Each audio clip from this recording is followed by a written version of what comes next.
Hi folks, I'm the Bald Guy, and these are Bald Guy Basics. Today I've got just a kind of a fun video. I am reviewing a vintage tool from the 1970s. I talk a lot about the number of toolboxes I've got, and if you've not seen my earlier videos, the toolboxes I've got, I have basically inherited. I bought one, but I've got one from my father, I've got one from my wife's father, and the one that's in front of me here came from a young man in our family that died while working on a bulldozer, and it's a big snap-on box.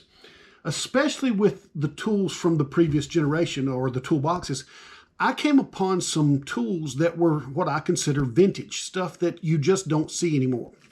And today, I want to, I don't know if review is the right word as much as just play with an item from the past called the the Screwball screwdriver. The Screwball was marketed in the late 1970s. I read online, excuse me, someone did a little research and found an ad in maybe a Popular Mechanics. It was either 1977 or 1978.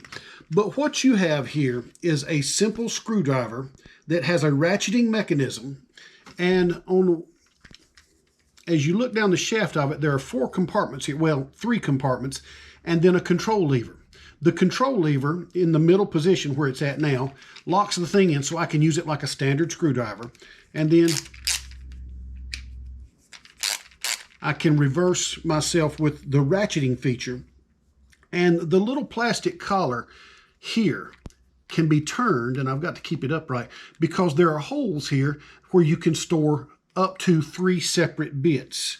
And this one has, I've got one of the Phillips heads here. It's got a small Phillips head, a large Phillips head, probably a number 2 and a number 3, and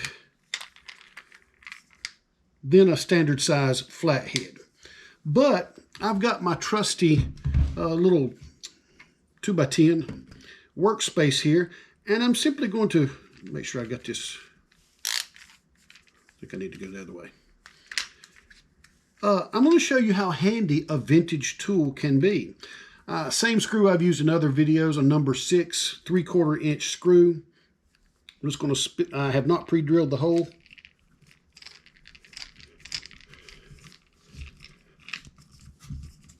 And I've got it. Yeah, I got it in the right direction.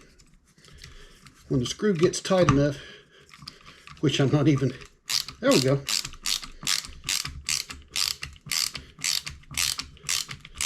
The doggone thing works really well. Now, I'll tell you, I have a moral objection to manual screwdrivers. I prefer my drill driver, but I've reversed it now. I was able to drive this 3/4 inch screw all the way in. Got to be careful with that. Just the action of my fingers turned that around. So I was able to drive it in, drive it out.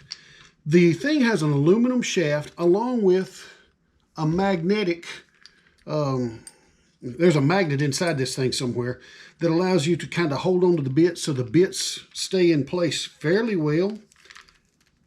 And the storage works wonderfully.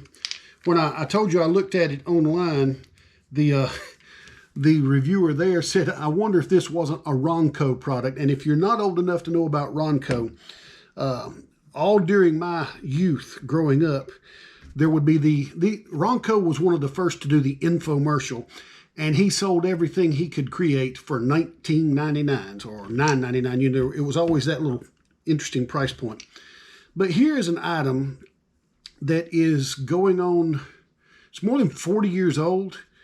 And it still works wonderfully. It takes up minimal space. It will accept modern bits because it has the standard hex head receptacle there.